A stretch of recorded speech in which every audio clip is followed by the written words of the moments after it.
అందించడానికి మనతో ఉన్నారు అందే సత్యం గారు, విశ్లేషకులు. గుడ్ మార్నింగ్ అండి సత్యం గారు.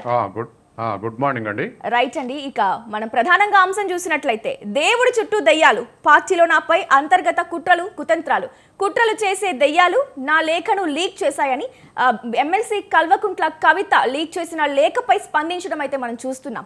అసలు నిన్నటి వరకు ఎలా ఉంది అంటే ఈ లేఖ ఎవరు రాశారు, అసలు కవితనే రాసిందా లేక ఇది ఫేకా అనే వార్తలు కూడా మనం విన్నాం. కానీ ఇప్పుడు కవితే స్పష్టం చేసింది, ఈ లేఖ నేనే రాశాను, పార్టీలో కోవర్ట్లు ఉన్నారు అని వివిధ రకాల వ్యాఖ్యలు చేయడం కూడా మనం చూసాం. మరి అంశాన్ని మనం ఎలా చూడొచ్చు సత్యం గారు? నిన్నటి వరకు అనేక ఎక్స్పెక్టేషన్స్ ఉండేవి, కానీ ఇవాళ కవిత నేనే లేఖ రాసిన తర్వాత కొన్ని కన్క్లూజన్స్కు రావచ్చు. ఒకటేమిటంటే అంతర్గతంగా జరుగుతున్నటువంటి పరిణామాల మీద కేసీఆర్ మీద ఒత్తిడి చేయడానికే ఆ లేఖ రాసిందనేది స్పష్టం. రెండవది, వేరే పార్టీ పెట్టి వేరేగా ఆల్టర్నేటివ్ ఆలోచిస్తుందనేది తప్పు. తండ్రికి లోబడే కానీ తండ్రి మీద ప్రెజర్స్ బిల్డప్ చేయడానికి ఆ లేఖ రాసింది. అంటే పార్టీలో ఉన్నటువంటి అస్తవ్యస్త ధోరణులు ఉన్నాయనేది ఆవిడకు ఉన్నటువంటి అభిప్రాయం. కాబట్టి ఆ లేఖ తనే ప్రెజర్ చేయడానికి రాసింది అనేటువంటి దానికి కన్క్లూజన్కి రావచ్చు. తర్వాత మూడో అంశం, లేఖలో ఉన్నటువంటి అంశాల ఆధారంగా మనం విశ్లేషించవచ్చు.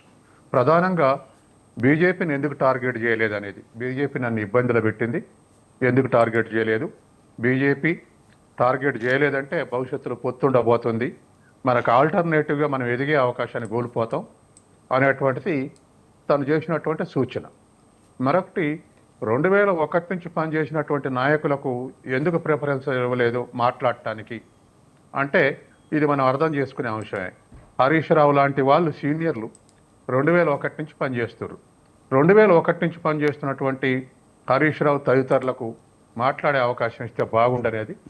దీని ఆధారంగా మనం ఏ నిర్ణయానికి రావచ్చు అంటే కేటీఆర్కు అబ్సల్యూట్ పెత్తనం ఇవ్వటం అనేది, అంటే స్టేజ్ మీద కేసీఆర్కు సమానంగా కేటీఆర్ ఫోటో పెట్టి బహిరంగ సభ జరపటం, సీనియర్లకు మాట్లాడి ఇచ్చే అవకాశం లేకపోవటం, ఇవన్నీ కేటీఆర్కు అబ్సల్యూట్గా కేటీఆర్ చేతుల్లో పార్టీని పెట్టడం అనేది కవితకు ఇష్టం లేదనేటువంటి కన్క్లూజన్కు మనం రావచ్చు.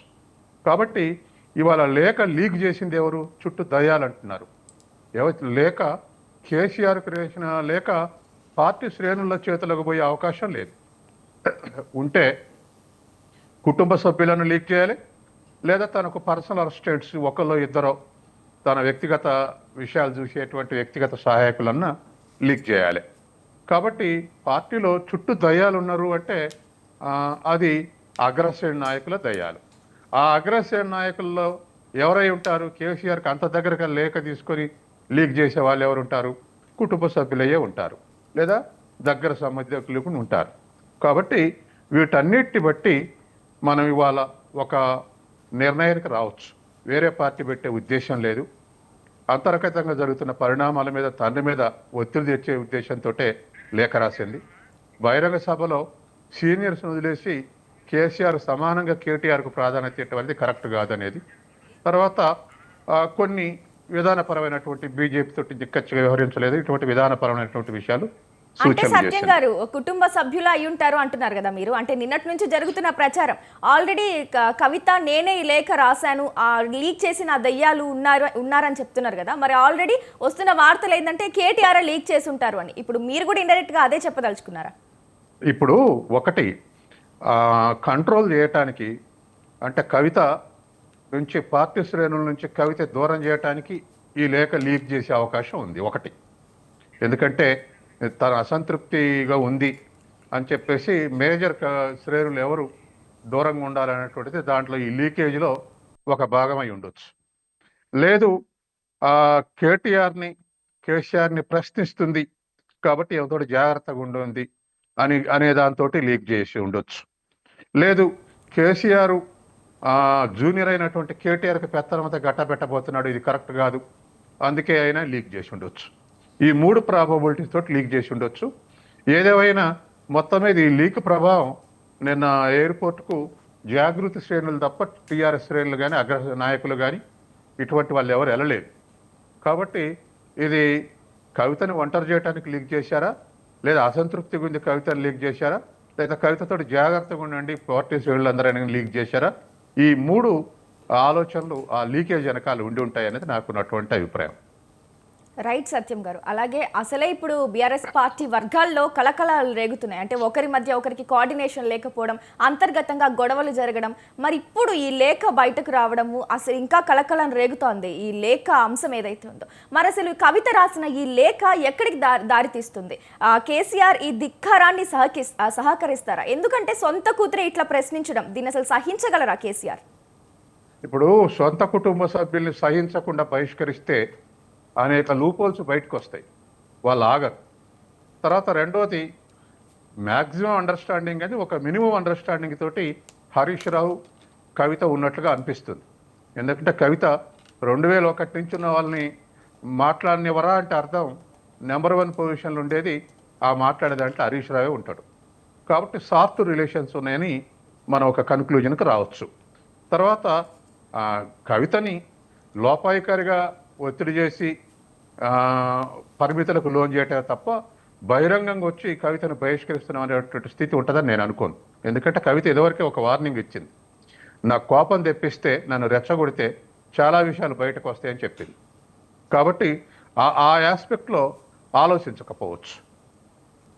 కానీ ఒకటైతే లేఖ వల్ల బయట సమాజంలో ఒక బహిరంగ సభ సక్సెస్ఫుల్గా జరిగింది, తర్వాత కాంగ్రెస్కి ఆల్టర్నేటివ్గా తయారయ్యే అవకాశం ఉంది అనేటువంటి ఒక దృష్టిని కోల్పోయింది. దానికి వచ్చినటువంటి అడ్వాంటేజ్ కోల్పోయింది, పార్టీకి వచ్చిన అడ్వాంటేజ్ ఈ లేఖ వల్ల. అంటే తీవ్రమైనటువంటి అభిప్రాయ భేదాలు ఉన్నాయి, ఆ అభిప్రాయ భేదాలు కుటుంబ సభ్యుల మధ్య కూడా ఉన్నాయి అనేటువంటి ఒక న్యూస్ ప్రజల చర్చనీయాంశంగా మారింది. కాబట్టి బహిరంగ సభ వల్ల వచ్చినటువంటి అడ్వాంటేజ్ బీఆర్ఎస్ కోల్పోయిందని చెప్పొచ్చు. రైట్ అండి సత్యం గారు. అలాగే ఇక మరొక అంశం చూసినట్లయితే సామాజిక మాధ్యమాల్లో రెచ్చిపోతే బెయిల్ కూడా రాదనే భయం ఉండాలి. ఏదైతే వైసీపీ నేతలు వంగలపూడి అనిత ఇక తదితరులపై వాళ్ళు ప్రతిపక్ష టీడీపీపై పెట్టిన సోషల్ మీడియా పోస్టుల వల్ల నమోదైన కేసుకు సంబంధించిన తీర్పును ఆగ్రహం వ్యక్తం చేసింది. ఎవరిపైన వైసీపీ సామాజిక మాధ్యమ వ్యవహారాల ఇన్ఛార్జ్ సజ్జల భార్గవరెడ్డిపై హైకోర్టు కూడా ఆగ్రహం వ్యక్తం చేయడం జరిగింది. సోషల్ మీడియాలో మీరే కాదు ఎవరైనా కూడా ఇట్లాంటి పోస్టులు పెడితే మాకు అవి అర్థం కావనుకుంటున్నారా, ఇలాంటి పోస్టులు పెడితే బెయిల్ కూడా రాదు అని హైకోర్టు తీర్పునివ్వడం, ఆగ్రహం వ్యక్తం చేయడం కూడా మనం చూస్తున్నాం. మరి అంశాన్ని మనం అసలు ఎలా చూడొచ్చు సత్యం గారు? చాలా బాగుందండి. సుప్రీంకోర్టు డైరెక్షన్ కానీ హైకోర్టు డైరెక్షన్ కానీ జ్యుడిషియరీ మీద ఉన్నటువంటి నమ్మకాన్ని నిలబెట్టుకుంటా ఉన్నాయి రకరకాల తీర్పుల ద్వారా. ఎందుకంటే ప్రతిపక్షంలో ఉన్నప్పుడు వంగలపూడి అనిత తదితరుల మీద ఇష్టానుసారం సోషల్ మీడియాలో పోస్టింగ్లు పెట్టారు వైసీపీ వాళ్ళు. దానికి నాయకత్వం వచ్చింది సజ్జల భార్గవరెడ్డి, ఎందుకంటే దానికి ఇన్ఛార్జి భార్గవరెడ్డి కాబట్టి. హైకోర్టు ఏమన్నది, బెయిల్ కోసం అది ఎస్టీ ఆట్రాసిటీ కేసు పెట్టారు. పెట్టినప్పుడు బెయిల్కి పోతే హైకోర్టు ఇక్కడికి ఎందుకు వచ్చినావు, కింది కోర్టులో పోమన్నారు. కింది కోర్టులు బెయిల్ ఇస్తుందా లేదా అనే అనుమానంతో అడ్వాన్స్గా బెయిల్ ఇవ్వటం కోసం సుప్రీంకోర్టుకి వెళ్ళారు. సుప్రీంకోర్టు హైకోర్టు 2 వారాలు కూడా ఇచ్చింది, మిమ్మల్ని వెంటనే అరెస్ట్ చేయని కూడా చెప్పలేదు. 2 వారాలు టైం ఇచ్చి బెయిల్ తెచ్చుకోమన్నది. మీకేం అభ్యంతరం? అసలు ఇటువంటి పోస్టింగ్లు పెట్టడం కరెక్టా? ఇది దరిదాపు ఎవరినో అదుపు చేసే పరిస్థితులు లేదు. అటువంటి దానికి బెయిల్ రాదు, కొన్నాళ్ళ పాటు బెయిల్ రాదు ఇటువంటి పనులు చేస్తే, ఇటువంటి పోస్టింగ్లు పెడితేనటువంటి భయం ఈ పోస్టింగ్లు పెట్టే వాళ్ళల్లో రావాలి. కాబట్టి హైకోర్టును మేము సమర్థిస్తున్నాం, కింది కోర్టుకు వెళ్ళండి, హైకోర్టు కరెక్ట్ జడ్జిమెంట్ ఇచ్చింది, 2 వారాలు కూడా టైం ఇచ్చిందని చెప్పేసి సజ్జల భార్గవరెడ్డి పిటిషన్ కొట్టేసింది. అయితే దీని మీద మనం సమీక్ష ఏంటంటే, వాస్తవానికి జాతీయ ఛానళ్ళన్నీ కార్పొరేటర్ల చేతుల్లో ఉన్నాయి, కార్పొరేట్ వర్గాల చేతుల్లో ఉన్నాయి. వాళ్ళ అభిప్రాయాలు, వాళ్ళకున్న అభిప్రాయాలు ప్రజల మీద రుద్దుతున్నారు. ఇవాళ సోషల్ మీడియా అంటే ఇది ఒక మంచి ఆయుధం ప్రజల చేతుల్లో.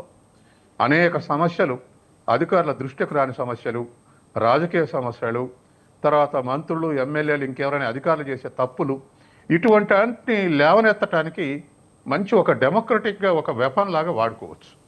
కానీ ఇది వెరితలు లేసి చివరికి వ్యక్తుల్ని నిందించటం, వ్యక్తుల మీద పుకార్లు లేపటం, వ్యక్తిత్వాన్ని హననం చేయటం, ఇటువంటివన్నీ చేస్తున్నారు. ఇదే ఎక్కువైంది ఇప్పుడు.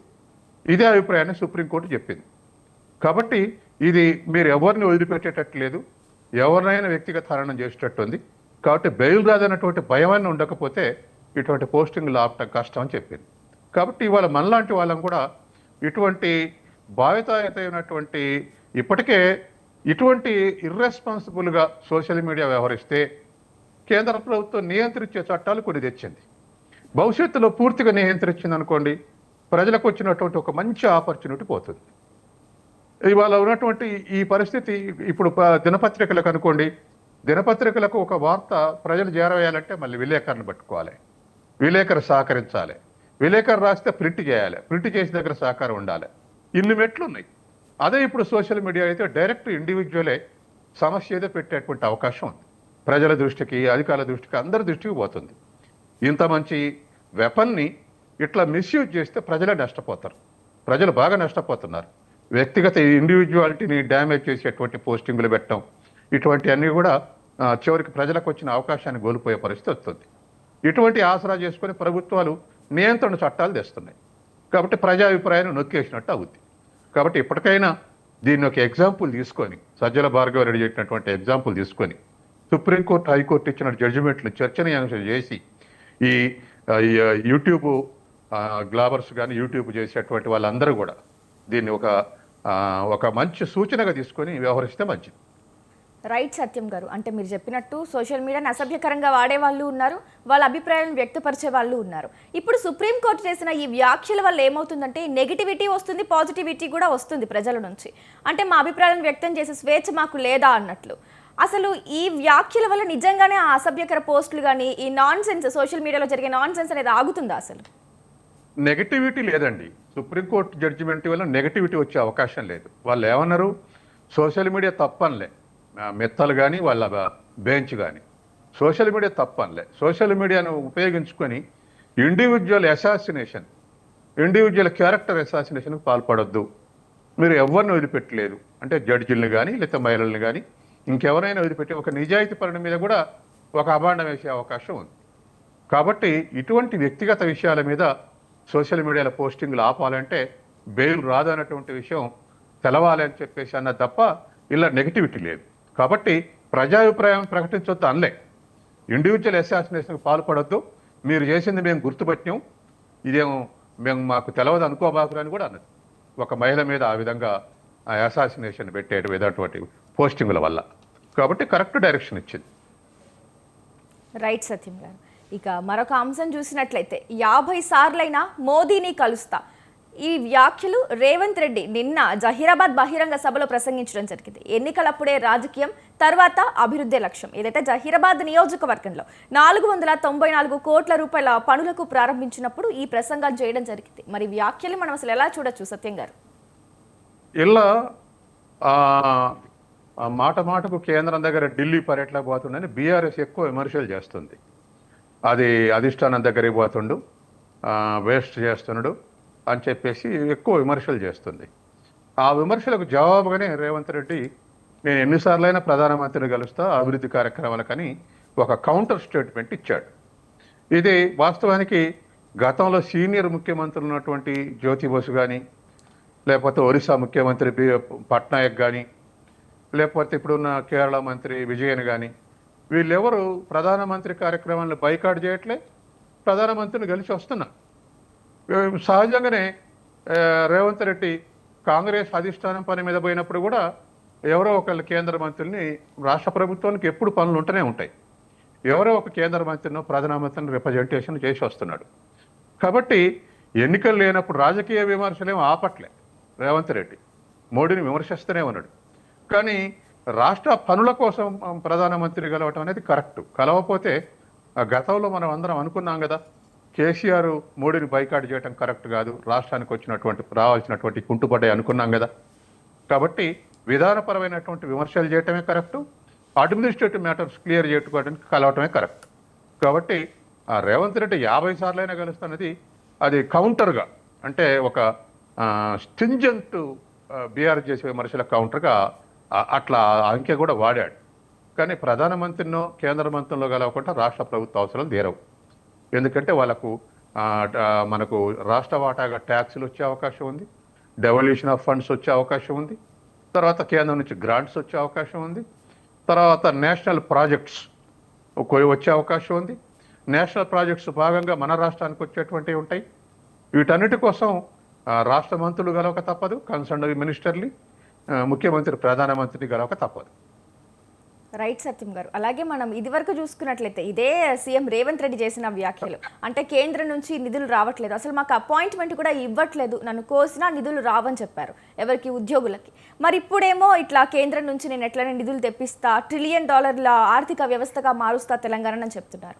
మరోపక్క ప్రతిపక్షాల సహకారం కూడా కావాలి అంటున్నారు. మరి ఇప్పుడు ఈ అంశాన్ని అసలు ఎలా చూడొచ్చు? ప్రతిపక్షాల సహకారం ఎందుకు కావాలంటున్నారు? ఒకటి, రాష్ట్రంలో చేపట్టేటువంటి ప్రాజెక్టులు కానీ డెవలప్మెంట్ యాక్టివిటీస్ కానీ ఇక్కడ ఉన్నటువంటి అన్ని రాజకీయ పక్షాల ఒక అభిప్రాయానికి రావాల్సిన అవసరం ఉంది. ఇప్పుడు మూసి ఉంది, మిగతా పార్టీలన్నీ భిన్నంగా వ్యవహరించినాయి. అట్లాగే ఇంకొన్ని సంఘటనలు భూసేకరణ విషయంలో భిన్నంగా వ్యవహరించినాయి. కాబట్టి రాష్ట్ర అభివృద్ధి విషయంలో ఒక అభిప్రాయానికి, స్థూలంగా ఒక అభిప్రాయానికి రావాల్సి ఉన్నది అనేది ఆయన అభిప్రాయం. రెండవది, ప్రతిపక్షాలు సహకరించాల కేంద్రంలో అంటే ఖచ్చితంగా బీజేపీ సహకారం ఉండాలనేది.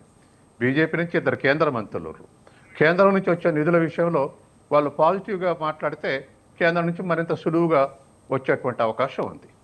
తర్వాత మూడవది, కేంద్రాన్ని రిప్రజెంట్ చేయటం వల్ల నిధులు రావట్లేదు అనేది నిజమే. ఎందుకంటే గతంలో 23-24 ఫైనాన్షియల్ ఇయర్లో బడ్జెట్లో ఆనాటి కేసీఆర్ మంత్రివర్గం 40,000 కోట్లు కేంద్రం నుంచి వస్తాయని అంచనా వేస్తే ఇచ్చింది 10,000 కోట్లు. అట్లాగే మొన్న కాంగ్రెస్ ప్రభుత్వం పోయిన బడ్జెట్లో 25,000 కోట్లు వస్తాయని అంచనా వేసింది, కానీ 25,000 కోట్లకు తగ్గింది. కాబట్టి వాస్తవిక అంచనాకు దగ్గర వేశారు 25,000 కోట్లు అంటే అవి కూడా తగ్గినాయి. కాబట్టి ఏదేమైనా కేంద్రం నుంచి ఇవాళ రాష్ట్రాల సమైక్య ఇది. రాష్ట్రాలు డెవలప్మెంట్ చేయకుండా, రాష్ట్ర ప్రభుత్వాలు పనిలో పెట్టకుండా కేంద్రమే డెవలప్ చేస్తుంటే కరెక్ట్ కాదు. కాబట్టి కలిసి పనిచేయాలి. కాబట్టి ఖచ్చితంగా కేంద్రం నుంచి రావాల్సిన నిధులు రావాల్సిందే. ఎందుకంటే ఇప్పుడు కూడా చాలామంది ముఖ్యమంత్రులు రాజకీయాలకు అతీతంగా ఇప్పుడు కేంద్ర ప్రభుత్వంతో మనకు వచ్చే ట్యాక్స్ యొక్క వాటా 42% అగ్రిమెంట్ ఉంది, కానీ ఇన్ టైంలో వాస్తవానికి వస్తుంది 34%.